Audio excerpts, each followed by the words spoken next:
많이 좋아지셨네. 연말이 되니까. 제가 이 성탄절이 되면요, 이 성탄절 이 절기 이 설교를 할 때 참 부담이 많이 돼요. 똑같은 설교를 같은 내용의 설교를 하다 보니까 그럼 너무나 잘 알아 우리가. 너무나 잘 알아. 우리가 아주 약간 색다르게 들려야 돼. 그러니까 그래서 이 목회자들은 특히 성탄절이 되면 아주 이 설교에 대한 부담이 많이 있어요. 왜냐하면 이때 또 당회도 있죠, 송구영 씨님도 있죠. 왜 할 일이 이렇게 몰려 있어.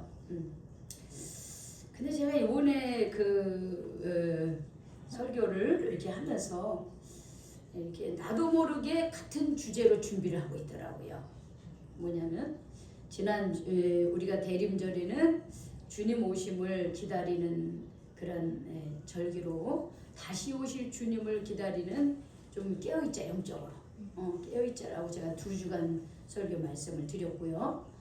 그리고 이제 오늘 셋째 주, 오늘 넷째 주, 대림절 넷째 주인데 이번에는 오신 예수님을 어떻게 맞이했는가라고 하는 것을 마리아와 요셉의 믿음을 통해서 이렇게 과정을 함께 이렇게 준비를 하게 됐어요. 그래서 지난주에는 마리아의 믿음에 대해서 말씀을 나눴고, 또 수요일 날은 우리 누구의 믿음에 대해서 함께 나눴죠? 수요일 날. 아, 그렇지. 우리 저기 성혁이 누구의 믿음이었죠? 누구의 믿음? 선녀기의 믿음. 한나의 믿음. 한나 여사지자의 믿음. 한나라고도 합니다. 근데 오늘은 요셉의 믿음에 대해서 우리가 좀 말씀을 나누려고 해요. 오늘 성경은 18절에 이렇게 시작을 합니다. 예수 그리스도의 나심은 이러하다. 어떻다? 이렇게 나섰다. 그의 어머니 마리아가 요셉과 약혼을 했어요. 정혼을 한 거예요. 그런데 뭐 하기 전에? 동거하기 전에 성령으로 잉태됐다 그랬습니다. 우리가 전주에 누가복음 1장 26절에서 38절에 이 말씀을 나눴어요. 가브리엘 천사를 통해서 마리아에게 너가 성령으로 잉태했다. 그 아기를 예수라 하라. 이렇게 얘기를 했습니다. 어떻게 내가 그거를 할 수 있겠습니까? 하나님의 능력이 내게 임하시면 가능하다. 너의 사촌 언니 엘리사벳도 90이 넘었니 그거는 이제 사라 이야기고 엘리사벳도 아기를 못 낳는 여자라고 했지만 벌써 임신한 지 6개월이 됐다. 하나님의 말씀은 능치 못함이 없다. 이 소식을 전해주니까 마리아가 저는 주의 여종입니다. 주님의 말씀대로 제게 이루어지이다. 이렇게 그것을 말씀을 어떻게 해요? 받아들임으로 성령의 잉태 사건이 시작이 됐습니다. 그런데 바로 이 사건이에요. 마리아가 요셉과 약혼을 했습니다. 약혼을 한 것은 결혼한 거와 똑같아요. 여기에 보면 19절에 그의 남편 요셉 이렇게 나와요. 그의 남편 마리아의 남편이죠. 그의 남편 마리아의 남편이라고 표현하고 있어요. 그리고 마리아는 요셉의 아내라고 표현하고 있어요. 그러니까 이 약혼을 했다고 하는 것은 이미 정혼을 한 거하고 똑같아요. 근데 그게 1년 기간입니다. 그 사이에 결혼식을 올리기 전에는 남자가 여자를 자기 집에 데리고 와서 결혼식을 하기 전에는 절대로 같이 잠자리를 할 수 없는 그런 규칙이 있었습니다. 그래서 약혼을 해서 부부이긴 부부이지만 아직 결혼식을 올리지 않은 가운데서 동거하기 전에 마리아가 성령으로 잉태됐다고 하는 것이 드러납니다. 이제 드러날 수밖에 없잖아요, 그렇죠? 자꾸 배는 불러오니까. 그래 배가 불러오니까 그러니까 마리아가 어떻게 했겠어요? 이 소식을 요셉에게 알릴 수밖에 없죠. 안 알리면 뭐 다른 사람들이 가서 다 소문으로 들을 텐데. 그래서 성령으로 잉태된 것이 나타났습니다. 누가복음 1장 26절 38절에 마리아에게 성령으로 잉태된 것을 가브리엘 천사를 통해서 전해받은 이후에 정말 주님의 그런 하나님의 특별한 그리고 특별 계시라 그래요. 특별 계시. 이것이 맨날 이루어지면 안 돼.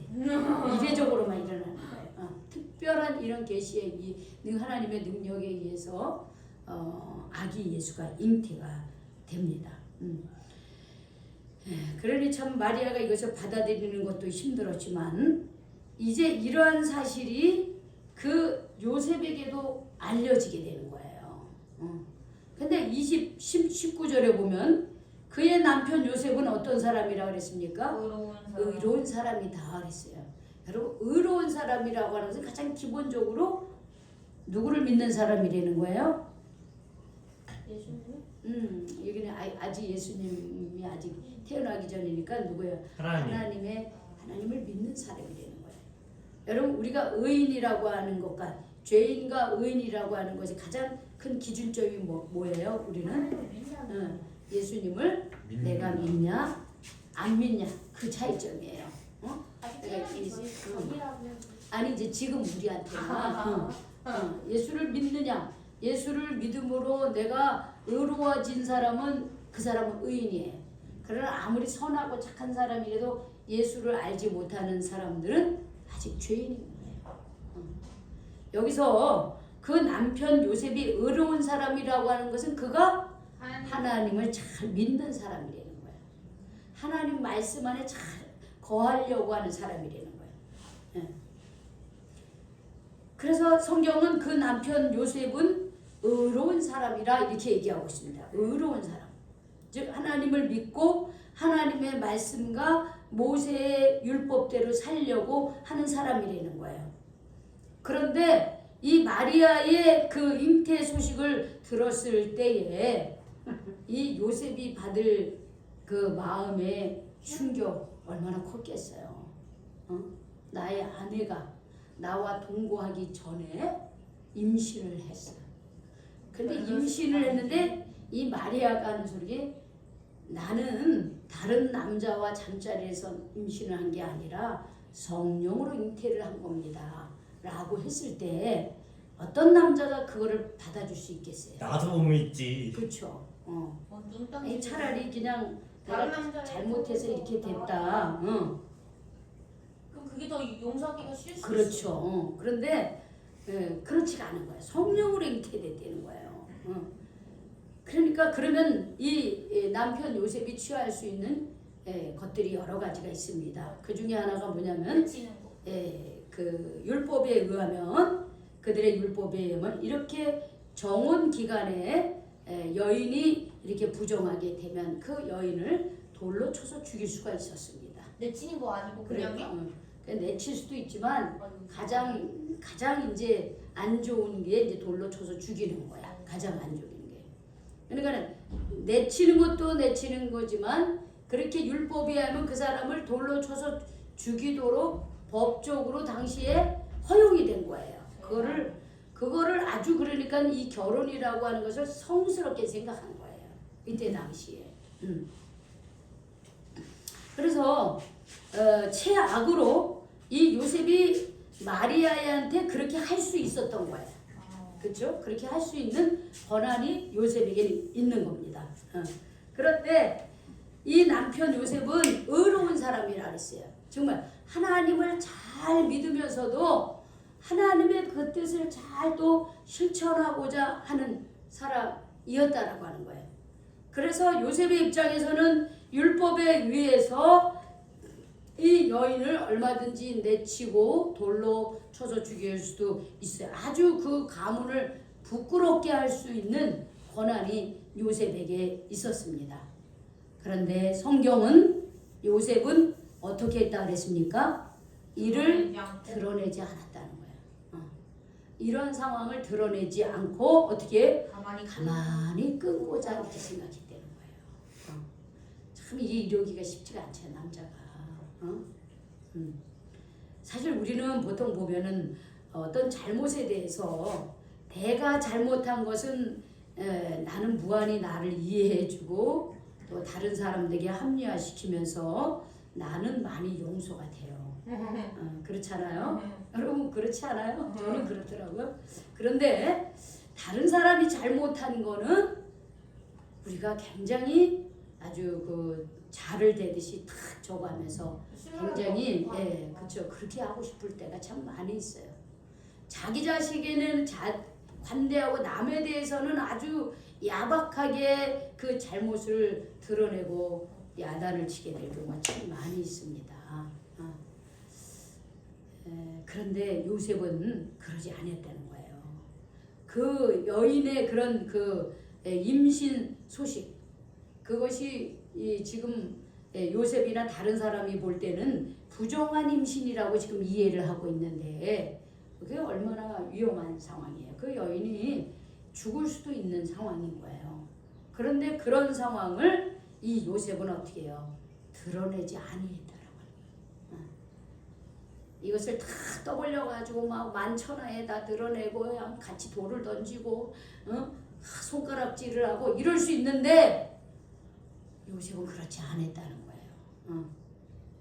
얼마나 요셉도 마음이 복잡했겠어요. 도대체 이 여자가 내가 그렇게 믿었는데 도대체 누구랑 그렇게 해놓고 지금 성령으로 잉태를 했다고 그러나 이러면서 얼마나 이해가 안 되겠어요. 그리고 그 마음이 참 남자로서 받아들이기 참 어려운 상황이었어요.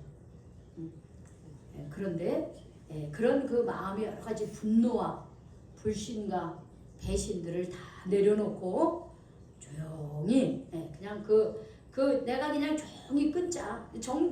내가 그냥 이 결혼을 파혼을 하면 된다. 그렇게 마음의 결정을 그렇게 했습니다. 그러니까는 이 요셉도요 마음이 지금 복잡한 거예요. 그렇게 해놓고도 복잡한 거야 마음이. 그런데 이런 마음을 먹고 이 일을 이렇게 해야 되겠다라고 생각할 때에 주님의 사자가 현몽했다 그랬어요. 주님의 사자가 현몽했다 그랬어요. 이게 뭐냐면 어떤 신학자는 마리아에게 찾아갔던 가브리엘이 이 주의 사자가 그 요셉의 꿈에 나타난 것이다 이렇게 말하는 분들도 있지만 어쨌든 하나님이 보내신 분이에요. 예전에 우리가 성경에 보면은 하나님이 우리에게 다가올 때 사람으로도 온다라고 하는 것이에요. 제가 지난주에 그랬잖아요. 그 할아버지 모습으로 오셨다. 난 두 번 다시 그런 분 못 봤어. 근데 제가요 강릉에 있을 때도 딱 한 번 그런 경험이 있었어요. 강릉에 있을 때도 허름한 할아버지였어요. 근데 그때 받으셨어요? 그래 뭐 물 한 그릇 먹자고 그러더라고요. 근데 꼭 이렇게 옷도 허름해. 근데 물 한 잔 달라 그러더라고요. 그래서 제가 들어오시라고 그래서 물 한 잔을 드렸어요. 그랬더니 어떻게 뭐 잘 지내느냐 그러면서 목회에 대한 이런저런 얘기를 하시더라고. 그런 얘기를 물어보셨어요. 그래서 이제 이런저런 얘기를 하면서 또 이렇게 이런 것들은 다시는 이렇게 안 했으면 좋겠다. 뭐 이런 얘기를 하는 거예요. 그래서 알았다고. 그러고서 이제 그분이 가셨어요. 그런데 제가 나중에 보니까 그분이 예수님이었다는 생각이 딱 드는 거예요. 그분이 내가 이분이 누군데 물 한 잔 달라고 그랬다가 뭐 목회에 대해서 이런저런 얘기를 뭐 이렇게 해라 저렇게 해라 몇 마디 많이 얘기 안 했어. 그리고 내가 잘한 건 잘했다 그러고 못한 건 그거는 이렇게 하지 않으시면 좋겠다. 뭐 이런 얘기를 몇 마디를 해줬어요. 그래서 알았다고 그렇게 하겠다고 제가 그랬어요. 그리고 그분이 가셨어요. 근데 그분이 가시고 나서 내 마음속에 아니 저분이 누군데 뭐 내 목회에 대해서 마치 아는 것처럼 얘기를 할까. 그런데 깨달으면서 아, 예수님이셨구나. 예수님이 저는 그렇게 깨달은 거예요. 몰라요. 그 사람이 나그네였는지 아니면 어떤 사람인지 모르지만 저는 예수님이었다는 마음이 확 들었어요. 내가 그냥 일반적인 그 할아버지라면 그냥 물 한 그릇 먹고 갔겠지. 근데 물 한 그릇 먹고 그 주방에서 앉아가지고 그런 얘기를 나눴다니까. 그리고 가셨어요. 그리고 얼마 전에도 그 이상한 알록달록한 옷을 입고 거기에 오셨잖아요. 그러니까 주님이 오시는 거는요, 우리가 깨닫지 못해서죠. 어떤 때는 사람의 모습으로도 오고 주님의 천사의 모습으로 오시는 게 저는 확실하다고 생각이 들어요. 그러니까는 이 요셉도 이렇게 막 마음이 복잡한 가운데 그래도 내가 이 마리아를 부끄럽게 하지는 말아야 되겠다. 조용히 내가 끊어야지. 내가 그렇게 좋은 마음을 먹었지만 마음 한편으로는 이게 파혼을 한다는 게 얼마나 남자도 불명예스러워요. 결혼한다 그래놓고 이미 결혼한 상태란 말이야. 이게 정혼한 상태에서. 그런데 뭔가 자기도 그런 불이익을 감수할 뿐만 아니라 그 여인이 부정하게 임신을 했기 때문에 굉장히 마음이 속상한데, 그래 그럼에도 불구하고 이 일을 막 드러내서 시끄럽게 하지 아니하고 가만히 조용히 이렇게 끊으려고 하는 바로 그때에 꿈에 주님의 천사가 나타난 거예요. 아까도 얘기했지만 하나님은 사람의 모습으로 오기도 하고요, 때로는 꿈속에서 우리에게 깨닫게도 해주시는 거예요. 꿈을 통해서. 우리가 창세기에도 보면 그렇잖아요. 여기에 보면은 여기 요셉은 다윗의 후손 요셉이지만, 창세기에도 보면 야곱의 12아들 중에 11번째 아들이 요셉이잖아요. 그죠? 요셉도 자신의 미래에 대해서 꿈을 꿨잖아요. 하나님은 꿈을 통해서도 우리에게 갈 길을 얘기를 해주신다라고 하는 거예요. 그런데 이 꿈에서 주님의 사자가 나타나서 이렇게 얘기합니다. 다윗의 자손 요셉아, 내 아내 마리아 데려오기를 무서워하지 말라. 이렇게 무서워하지 말라. 너의 아내, 여기 그랬잖아요. 아까 그의 남편 요셉이라고 한 것처럼 이 주의 사자도 마리아를 얘기하면서 내 아내 이렇게 표현했어요. 이미 이들은 어떻게 해요? 같이 잠자리는 하지 않았지만 이미 결혼한 부부라고 하는 거예요. 내 아내 마리아를 데려오기를 무서워하지 말라 그랬습니다. 여기서 이 무서워한다라고 하는 것이 이 성경에서는 무서워하지 말라 했지만 예전에 그냥 개정판, 이건 개역 개정판이고 그 전에 있던 표현에는 주저하다 이렇게 표현이 됐어요. 근데 이게 개역 개정판에는 무서워하지 말라로 표현이 되고 있습니다. 더 현대적인 언어로 썼습니다.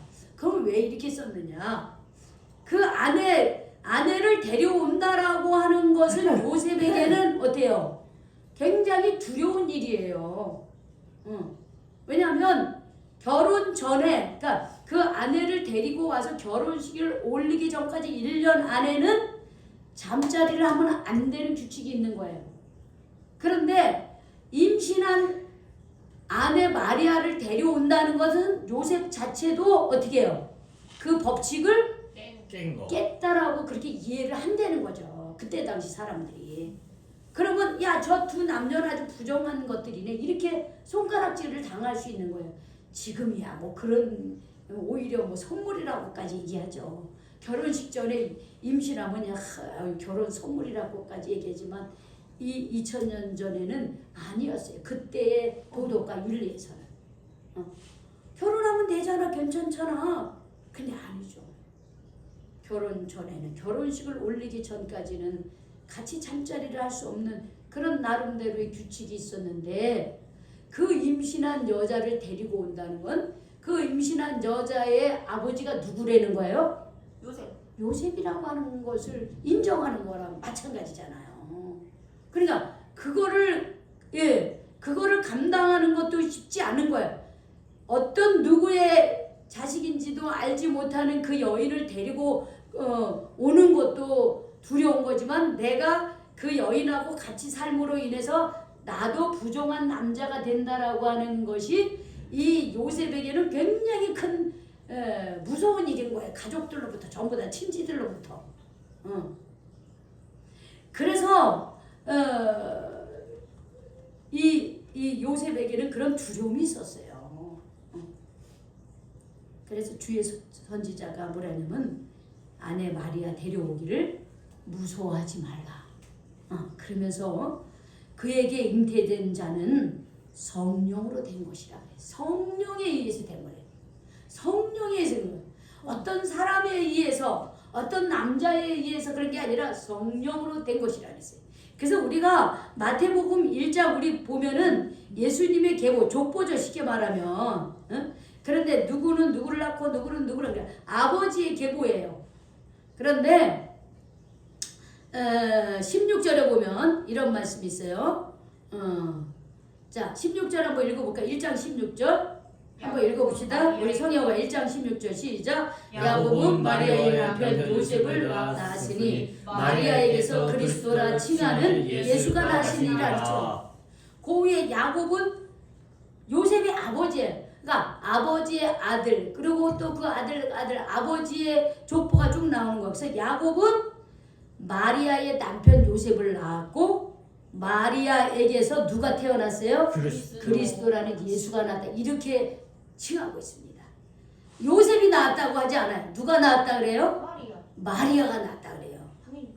당연히 마리아가 낳았죠. 요셉이라고 안 되죠. 아니 근데 자 이게 보면 지금 족보가 아수르는 사독을 낳고 사독은 아킴을 낳고 아킴은 엘리수를 낳고 이거 아버지의 계보예요. 아 그러네. 그러면 야곱은 요셉을 낳고 요셉은 예수를 낳았다 이렇게 해야 되는 거야. 아 그러네. 근데 그렇게 표현 안 하는 거야. 야곱은 마리아의 남편 요셉을 낳았고 마리아에게서 그리스도라 칭하는 예수가 낳았다 이렇게 표현하고 있습니다. 그럼 유일하게 예수님은 성령으로 잉태했기 때문에 아버지 그리고 아버지 요셉은 결국 뭐예요? 양부인 거예요. 양부. 생부가 아니라. 우리가 그걸 아셔야 돼요. 여기서 보세요. 그 아기는 성령으로 잉태됐다. 21절에 보면 읽어봅시다. 시작. 아들을 낳으리니 그 이름을 예수라 하라. 그래서 예수라 그랬어요. 자, 여러분 보통 예전에 이 시대에는 자기 아들의 이름을 누가 지어줍니까? 아버지가 지어주는 거예요. 아버지가 지어주는 거예요. 현재도 아버지가 그렇죠. 아버지가 지어주고 엄마가 같이 해서 지어주지만 이때까지 아버지가 지어주는 거예요. 내 자식이다 이 말이죠. 그런데 그 아들의 이름을 요셉이 짓는 게 아니라 누가 짓는 거예요? 지금은요. 아들을 낳으니 이름을 예수라 하라. 지금 누가 지어준 거예요? 예수. 하나님이 지어준 거죠. 하나님이 지어준 거예요. 이거는 뭐야? 예수는 누구의 아들이라는 거예요? 하나님의 아들이라고 하는 거예요. 하나님의 아들 예수. 지금 아버지가 하나님이라는 거예요. 요셉이 아니에요. 그러나 이렇게 함으로써 요셉은 예수님의 양부가 되는 거. 법적 아버지가 되게 하신 거예요. 법적 아버지가.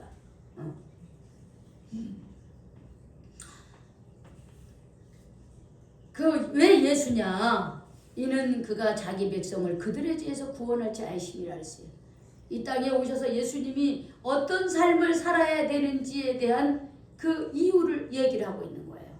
이 땅에 와서 세상에 뭐 부귀 영화를 누리고 명예를 얻고 이게 아니라 이 땅에 죄 많은 우리 온 인류를 위해서 어떻게 자기 죄에서 구원할 자로 이 땅에 오셨다는 거죠. 그 예수님은. 예수님이 이 땅에 오신 목적이 그거예요. 자기의 백성을 그들의 죄에서 구원해 주시기 위한 거예요. 여기 뭐 중요한 자기의 백성. 모든 사람들이 아니 자기 백성이에요. 여기서 자기 백성이라고 하는 게 예수님을 구주로 영접하는 자들이를 말하는 거예요. 여러분 이 세상에 모든 사람들이 있죠. 그러나 다 그 사람들이 죄사함을 받고 있는 건 아닙니다. 누구만 받느냐? 자기 백성. 예수님의 백성만 그렇게 되는 거예요. 예수님을 나의 구주로 영접한 자들만이 죄사함 받고 예수님의 백성이 되는 거예요. 그러니까 우리 최분화 성도님 요번에 우리 세례 받잖아요. 세례 받으시는데 그 죄사함을 받으셨습니까? 예수님이 내 죄를 대신하여 십자가에 못 박히셨음을 믿으시죠? 우리 최분화 성도님? 그렇죠? 내가 하나님 앞에 죄인임을 고백하셨죠? 예. 그러나 예수님을 믿음으로 내 죄가 용서함 받았음을 믿으십니까? 네, 그래요. 그래서 예수님의 백성이 되는 거예요. 이게 최분화 성도님 우리 모두가 그런 거예요. 그래서 우리가 육신으로는 내가 1900 몇십 년도에 태어났지만 내가 영적으로는 믿음으로는 어떻게 해요? 2025년 12월 25일 날 태어나시는 거예요. 다시. 믿음으로 다시 태어나는 거예요. 예수님은 바로 자기의 백성을 그들의 죄에서 구원하시기에 오셨다 그랬어요. 근데 이 사건은 선지자로 하신 말씀을 이루는 것이라 그랬어요. 그게 23절에 한번 읽어봅시다. 시작. 보라 처녀가 잉태해 아들을 낳을 것이요 그의 이름은 임마누엘이라 그랬어요. 이사야서 7장 14절에 보라 처녀가 잉태하여 아들을 낳을 것인데 그의 이름은 임마누엘. 임마누엘을 번역하면 뭐예요? 하나님이 우리와 함께 계시다. 하나님이 우리와 함께 하시기 위해서 예수님을 보내주셨다라고 하는 거예요. 그러니까 예수님이 오신 목적은 우리를 죄에서 구원하기 위해서 또 하나님께서 우리와 함께 하기 위해서 예수님을 보내주셨다는 거예요. 이 두 가지 목적을 우리에게 주시기 위해서. 그러면서 요셉에게 이 얘기를 해준 거예요. 성령으로 잉태됐다. 그 예수는 죄를 사해 줄 것이며 우리와 함께하기 위해서 하나님께서 보내신 하나님의 아들이다. 이렇게 말씀을 하셨어요. 이런 말씀을 이 요셉이 듣고 자 24절 25절 읽어봅시다. 시작. 요셉이 잠에서 깨어 일어나 주의 사자의 분부대로 행하여 그의 아내에 데려왔으나 아들을 낳기까지 동침하지 아니하더니 나음의 이름을 예수라 하니라 그랬습니다. 이런 주의 사자가 꿈에서 현명하여 너 그 아내 데리기 무서워하지 마라. 성령으로 잉태된 거다. 그분의 이름을 예수라 하고 그분은 이 땅에 오셔서 어떤 일을 할 것이다 라고 하는 그 주님의 사자의 그 말씀을 듣고 이 요셉은요 더 이상 고민하지 않습니다. 네, 요셉은 더 이상 두려워하지 않아요. 더 이상 무서워하지 않아요. 그래. 지금 이런 상황이 하나님이 마리아와 나를 통해서 이루고자 하는 하나님의 귀한 뜻이라고 하는 것을 받아들이게 됩니다. 그리고서 잠에서 일어나자마자 주의 사자의 분부대로 어떻게 해요? 행하여 그의 아내 그렇죠 행해서 데리고 오는 거예요. 그래서 여러분들 누가복음 2장에 보면 2장에서 1절에서 6절에 보면 어떤 사건이 나오냐면 자 요셉이 자기 아내를 데리고 어디로 가요? 베들레헴으로 가죠. 호적하러 베들레헴으로 갑니다. 그런데 호적하러 사람들이 막 모이니까 어떻게 해요? 그 베들레헴이라는 조그만 마을에 뭐 각처에서 막 호적하기 위해서 막 모여드니까 방이 없어. 그런데 마리아가 뭐 할 날이 찼다 그랬어요? 막달. 그렇죠. 해산할 날이 차서 그런데 방이 없다. 그럼 여러분 생각해보세요. 아니 해산할 그런 왜 부인을 거기까지 데려갔을까요? 왜 그랬을까요? 바로 이 사건 때문에 그런 거예요. 해산할 그 마리아를 그냥 집에 내버려 두지 아니하고 그 아내를 데려갔다라고 하는 것은 요셉이 끝까지 책임졌다는 거예요. 요셉이 마리아를 데리고 와서 자기가 끝까지 책임지고 돌팔매질을 당해도 다른 사람이 뭐 너네 부정한 두 남녀가 다 부정한 놈들이네 이렇게 해도 다 그걸 어떻게 요셉이 막아줬다는 것을 말하고 다 막아줬어요. 그걸 다 막아줘. 그래서 호적하러 갈 때 마리아 혼자 놔두지 않고 어떻게 해요? 그 만삭이 된 마리아를 데리고 간 거예요. 그러나 그것까지도 사실은 어떻게 해요? 하나님의 그 예언대로 이루어지게 했어요. 그들은 요셉은 그를 마리아를 보호하기 위해서 만삭된 마리아를 데리고 왔지만 성경이 그들은 베들레헴에서 구원할 하나님의 메시아가 태어난다고 하는 그 말씀을 이루시기 위해서 그렇게 됐다. 그래야 마구간에서 태어났지. 응. 그래서 그 병원에 그러니까 우리 주님의 이 오심은 그냥 어쩌다가 그런 게 아니라 오래전에 벌써 700년 전에 그리고 400년 전에 500년 전에 구약에 예언된 말씀대로 때가 되어 하나님은 예수님을 보내주셨다라고 하는 겁니다. 그리고 이 예수님이 태어날 수 있도록 함께한 마리아와 요셉은 그 거룩한 하나님의 뜻에 감당하기 어려웠지만 말씀대로 순종을 했다라고 하는 것이 말씀대로 순종을 했다. 지금 우리가 참 예수님의 첫 성탄을 축하하면서 그러나 거기서 끝나는 것이 아니라 우리는 다시 오실 주님을 기다리며 살아가고 있습니다. 아까 제가 서두에도 말씀드렸지만 다시 오실 예수님은 사람의 모습으로 또 온다라고 하는 사실을 기억하시기 바랍니다. 그분이 할아버지도 있고 그분이 할머니의 모습일 수도 있고 그분이 어린아이의 모습일 수도 있어요.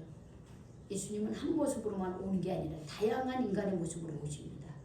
그때 내가 주님 오심을 기다리며 하나님의 말씀을 따라 살아가고 있느냐라고 하는 것이에요. 내가 용서하며 사랑하며 그렇게 주님 오심을 기다리며 살아가고 있느냐라고 하는 것입니다. 이제 주님 오심 첫 번째 성탄이 얼마 남지 않았습니다. 그러나 우리는 그 성탄을 축하하면서도 동시에 다시 오실 주님을 기다리는 사람이 되어야 됩니다. 그런데 언제 오실지 모르지만 우리가 이렇게 요셉의 믿음과 마리아의 믿음을 따라 산다면은 다시 오실 주님을 언제든지 만나게 될 줄로 믿습니다. 아멘. 우리가 믿음 안에 살면서 하나님의 말씀 따라 삶으로써 우리가 언제 오실지 알지 모르는 우리 예수님을 맞이하는 저와 여러분이 되시기를 주님의 이름으로 축원합니다. 아멘. 축원합니다. 아멘. 기도하겠습니다. 주님 감사합니다. 요셉이 도저히 감당할 수 없는 아버지 이런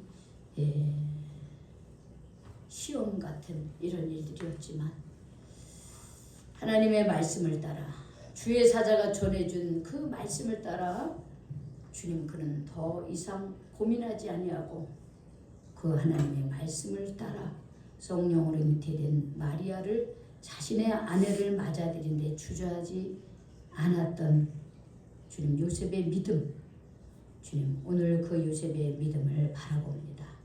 주님 우리도 하나님께서 허락하신 귀중한 거룩한 하나님의 사명을 감당하기 어려울 때가 참 많이 있습니다. 그러나 하나님이 우리에게 주신 거룩한 뜻을 믿음으로 말씀으로 잘 감당할 수 있도록 인도하여 주시옵소서. 그리함으로 주님이 언제 오시든 우리가 내게로 오시는 나와 함께 하시는 우리 주님을 내 마음속 깊은 곳으로 영접하고 그 주님을 몰라라 하는 게 아니라 영접하고 따뜻하게 대해줄 수 있는 그런 믿음의 성도들이 다 될 수 있도록 인도하여 주시옵소서. 다시 오실 주님 그 주님이 스쳐 지나가게 하지 말게 하시고 그 주님이 내 마음속에 내 가정에 우리 교회 안에 모셔드릴 수 있도록 주여 저희들이 깨어있는 그런 믿음의 사람들 되게 하여 주시옵소서. 예수님의 이름으로 기도 올리옵나이다. 아멘.